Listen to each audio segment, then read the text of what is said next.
Ayan, so magandang araw sa ating lahat. So I'm recording this or I'm sharing this in a Monday. In a Monday morning here at La Trinidad, Benguet. Okay. So for those who don't know me yet, so I am Life Coach Nerds. Yeah, one of the coaching entrepreneur from Life Coach Philippines, and also your tribe builder in this community. I was the one who created Living Intentionally 2.0 coaching community where we gather together who are determined enough para sa ganon we connect, we build connections, we learn, and we gather together for a certain purpose. Okay? So if you are still here at the moment, since this community was created, maraming salamat for staying with me. So my question for you today is,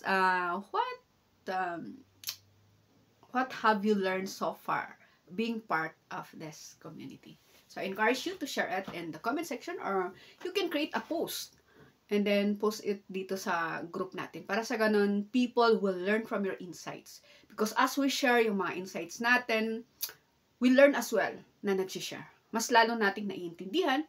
At the same time, we inspire others, we encourage others, we empower others, and we give hope to the people in our digital space. And for the people who read our contents. Okay?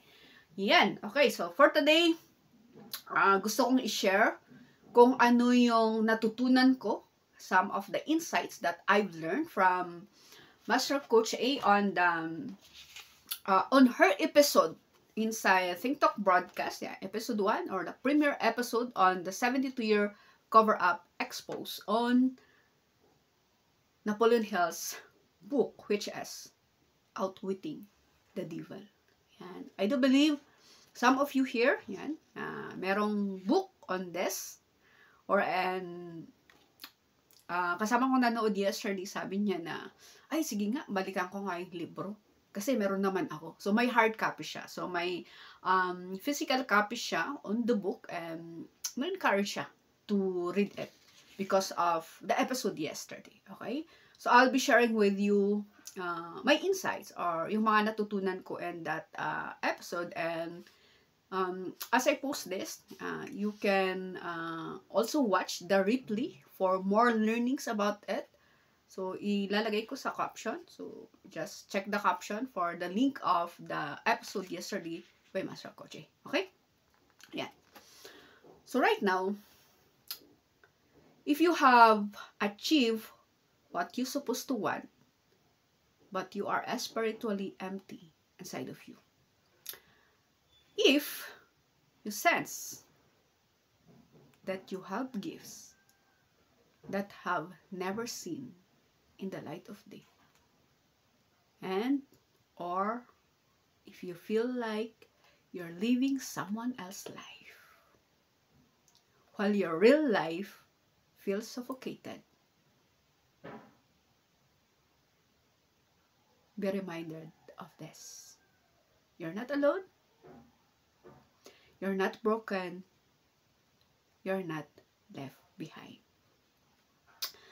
Because the truth is, you are exactly where the 90% of people end up when they follow society's blueprint for success. And Napoleon Hill discovered why in his book, Outwitting the Devil. What if you can relate to what he had said? Makakarelate kayo sa mga sinabi niya. Wherein he said that the majority of people permits relatives, friends, and the public at large to influence them. And the worst, they cannot live their own lives because they fear criticism. And this terrified their family. The tragedy, or the greatest tragedy isn't people who fail, it's people who succeed at the wrong things, while the real gifts are unnoticed, unknown, unrecognized, and unused. Sharing my journey ko regarding fair criticism is that when I was after college, I remember I've been living someone else's life. I've been living or I've been influenced by my family, by the society, doon sa naging ako during that time. So as a single professional during that time, siyempre after college, and finished financial management before, and what I did was I just followed kung ano yung sinabi ng parents ko. Na, yan, alam nyo ba, ginawa ko noon is bantay ng pamangkin, accompanied my lola, my tita, since ako lang yung available during that time. And yun, para walang masabi ng society or para walang masabi ng family, and para hindi ako ma-criticize na sasabihin na nag-graduate ka lang niya, alim amo ay tumulong. Nag-graduate ka lang niya, ang kalang man bulbulakbol. Yeah, those are the words that maririnig ko pag hindi ko sinunod ang gusto nilang mangyari. Siyempre, when I did that, I followed, I obeyed. Kasi fear ko din na sasabihin sa akin na hindi ako masunurin anak during that time. So that's my life, and that is one of the example of me being influenced by my family doon sa life na I'm living during this time. So it's not really my own life because I'm being controlled, I'm being dictated kung anong gagawin ko. Yan, samahan mo si ganito, bantayan mo si ganito, ganyan. Okay, so that's part of my story that is connected on that. Being influenced by the society, the family, or nasa surrounding natin. Okay? So, kayo, ano naman yung kwento nyo regarding fear of criticism? Because I do believe, especially for the Cordillerans, where meron yung tinatawag namin na inayan. What we called, by English yan, beware or be careful. Yung ganyan. Na kailangan, kung ano yung sasabihin ng matatanda, mga ninuno natin, we have to follow. If not, syempre, pagsasabihan ka na hindi ka sumusunod sa mga ninuno, sa mga sinasabi nila, they are being criticized. Yung mga cousins mo, yung mga kapatid mo, ganyan. Na, ikaw kasi ganyan, di ba? Madaming sinasabi.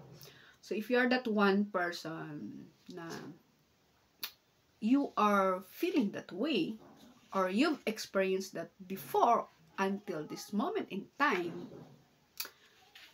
then this conversation or our journey on the secret dissonance is really for you. Okay? So, now, how does it feel to finally realize this might be your own tragedy? You've been systematically programmed to bury your own self. Because your family said, be realistic or be practical Nords. Ganyan. Your school said, follow the rules. And even not only the school, the society, the community, may mga rules na kailangan mong sundin. So, follow that rules. And those rules are just being created by humans, right? Yan. So, it holds you back. Okay? Now, the question is, why do you feel emptiness despite your success and achievements. Napoleon Hill discovered this pattern destroys 98% of human potential. Your secret dissonance emptiness is not an evidence of failure. It's an evidence of your authentic self refusing to be buried. This is what Master Coach A called the secret dissonance. That restlessness, that emptiness inside of you, that feeling of that gift wanting to surface, that displacement, that is actually your authentic calling refusing you to be silenced. And thus Thomas Merton felt this before he became one of the history's greatest spiritual teacher. So yeah, so encourage ko kayo to avail the book of Secret Dissonance kasi andoon yung life ng mga 12 leaders, 12 individuals for spiritual awakening. Yeah, for a spiritual awakening. Okay.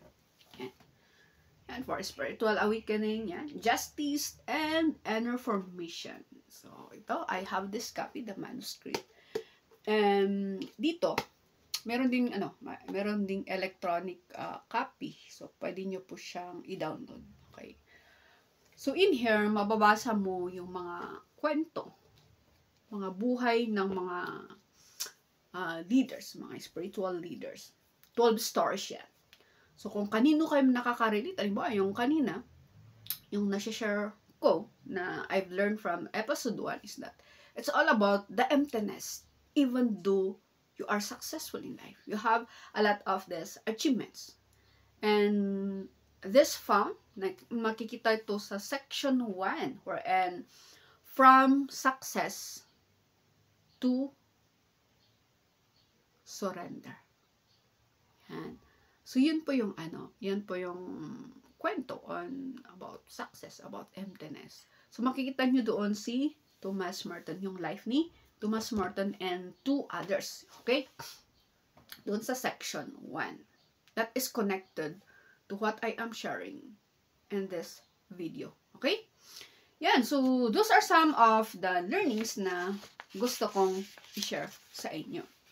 And para sa ganon, you can relate more and we can journey with you. Yeah, I'm inviting you to take the quest that takes 3 to 5 minutes of your invested time to answer it.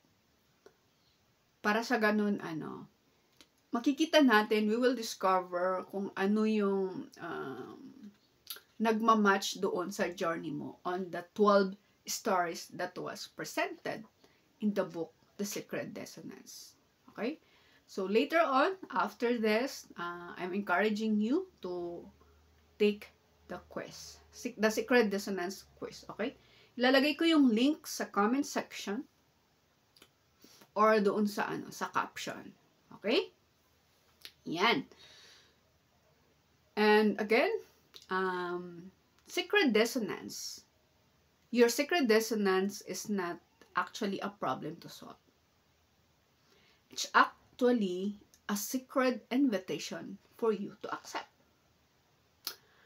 Dati I'm still yet on the journey na, tika lang, tama ba to?